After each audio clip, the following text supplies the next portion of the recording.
Donc, je remercie en fait tous les organisateurs de ce webinaire en fait et pour cette belle initiative donc qui permet en fait de discuter et surtout donc de se positionner par rapport à ce débat qui est très crucial et répondre à la question où va l'Afrique.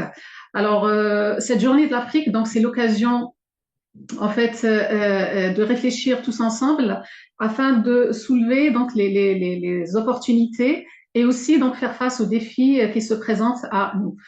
Alors, pour se positionner par rapport à ce débat, donc permettez-moi en fait de partager avec vous une réflexion sur le rôle crucial donc de l'éducation, donc et surtout donc la formation d'excellence et surtout en fait lorsqu'il va mettre l'accent sur le développement de ce qu'on appelle les soft skills et afin de permettre de préparer une jeunesse africaine qui est capable de relever les défis du XXIe siècle.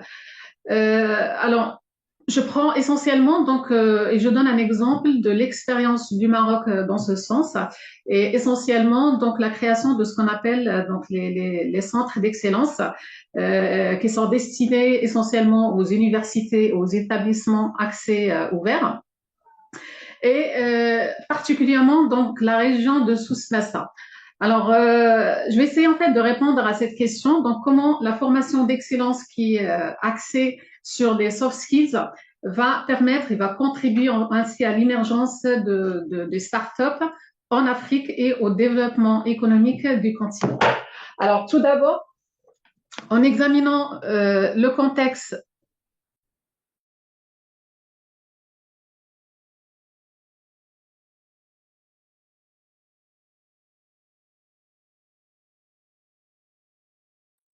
On t'entend plus, Neza. Il y a un problème.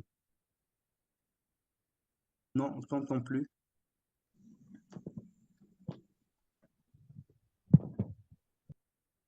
Là, je crois que ça va aller. Ça va, Neza? Est-ce que vous Voilà. m'entendez? Ouais, c'est bon. Ouais, c'est bon. Parfait. C'est bon. Alors, tout d'abord, donc, avant de parler du contexte marocain, donc, je souhaite faire un zoom en fait sur le contexte africain. Alors, nous constatons que ce contexte, donc, malgré donc les autres intervenants ainsi que Gwenaël et toi, donc, Monsieur professeur, Monsieur Chrandi, vous avez bien souligné en fait que le continent il est devant, donc il subit en quelque sorte un certain nombre de changements et des transformations. Donc, et en même temps, il doit s'adapter. Donc, ce continent doit faire face à ces changements, pardon, il doit aussi s'adapter.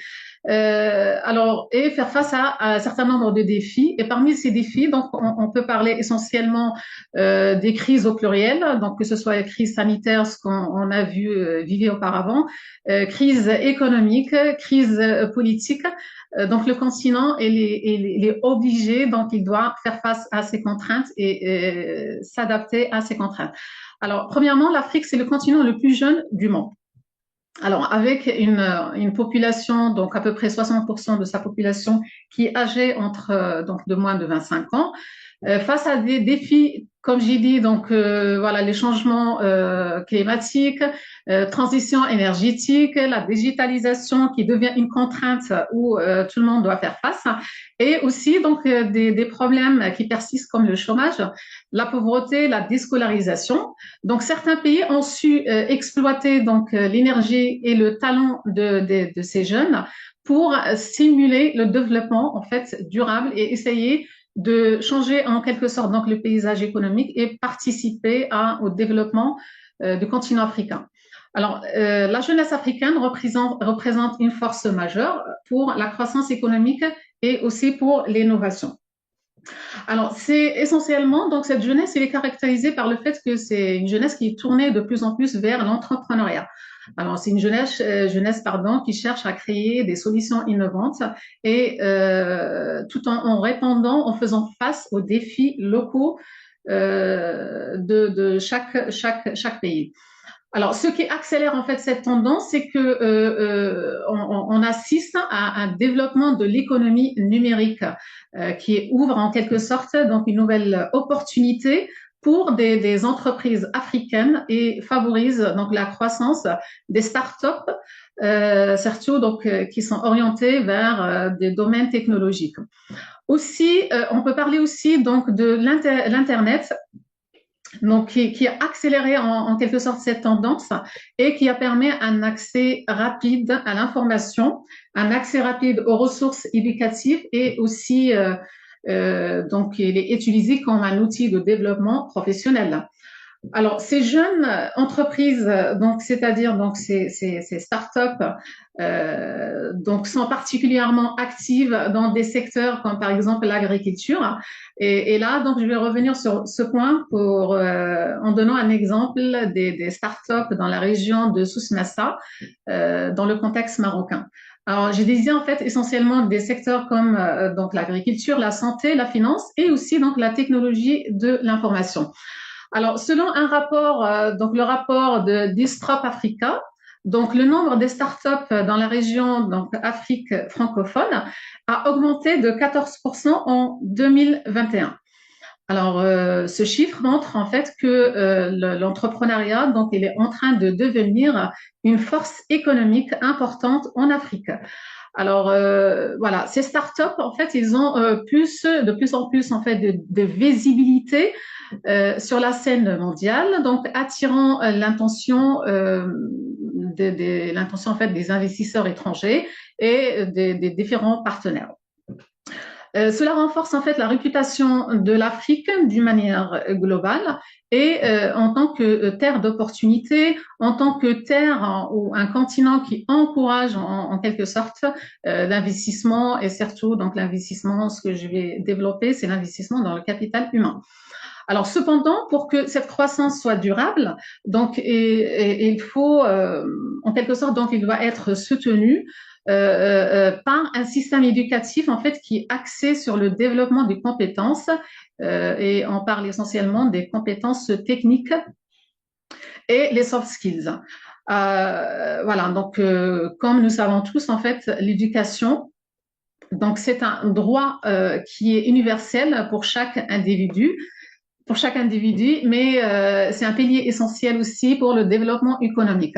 Alors là, mon cher ami, donc il me dit qu'il me reste deux minutes, donc je vais essayer de basculer sur le contexte marocain, donc sur la région de Souss-Massa. Alors pourquoi cette région Souss-Massa? Donc c'est surtout donc c'est une région qui est très importante dans le panorama et dans l'économie marocaine.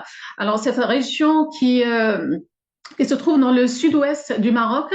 Elle est riche en ressources agricoles, en ressources minières et qui offre en fait une grande opportunité pour les entreprises innovantes.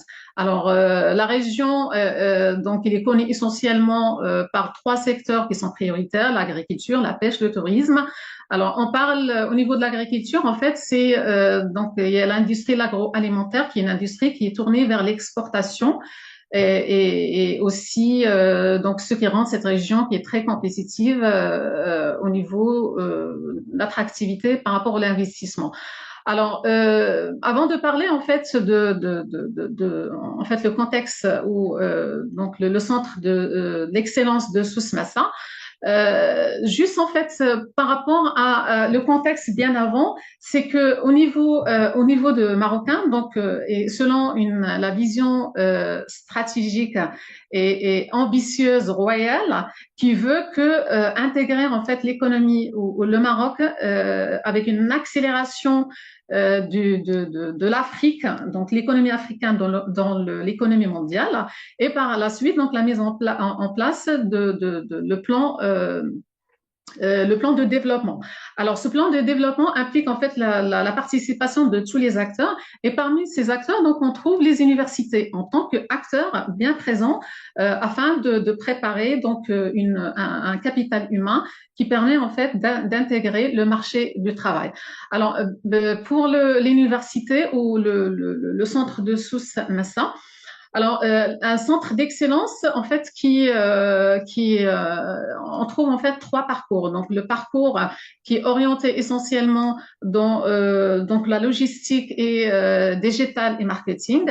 Un autre parcours qui est orienté vers CCA, donc c'est comptabilité, contrôle, audit, et un autre parcours qui est orienté vers l'économie du sport. Alors, dans ce centre, en fait, on essaie d'offrir une formation centrée sur les soft skills, mettant l'accent sur les compétences telles que la communication et le leadership.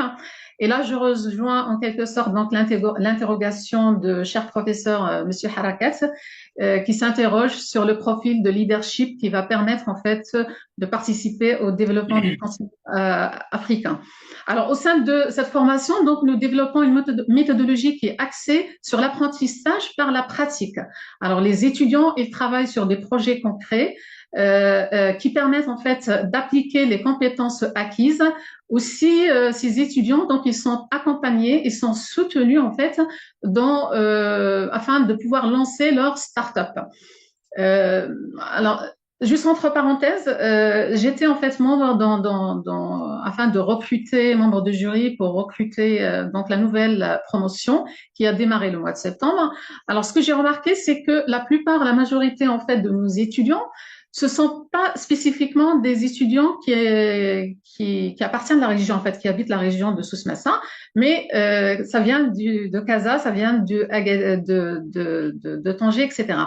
Et cette jeunesse, en fait, est là, elle est impliquée dans l'entrepreneuriat. C'est-à-dire qu'ils ont déjà un projet ou qu'ils souhaitent développer ou créer une entreprise. Alors, le rôle de cette formation, c'est de les accompagner, développer des compétences comportementales telles que la résilience, telles que la gestion de stress, l'intelligence émotionnelle, etc. En plus, donc l'établissement en quelque sorte, donc il a fait des partenariats avec les entreprises locales, avec des entreprises internationales, afin de permettre à ces étudiants de bénéficier ce qu'on appelle l'immersion professionnelle, d'intégrer des stages, etc.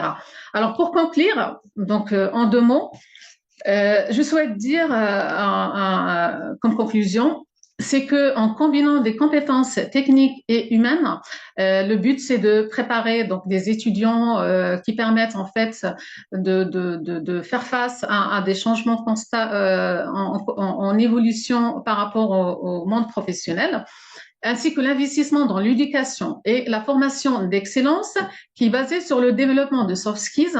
Donc, c'est un investissement dans l'avenir de l'Afrique. Alors, en équipant la jeunesse avec des compétences nécessaires pour réussir dans le monde des affaires et en les encourageant à innover et à créer, donc nous pouvons stimuler la croissance économique, nous pouvons créer des emplois et relever les défis socio-économiques auxquels donc le continent est confronté. Alors, merci de votre attention et je serai ravie de répondre à vos interrogations et écouter vos remarques. Merci beaucoup.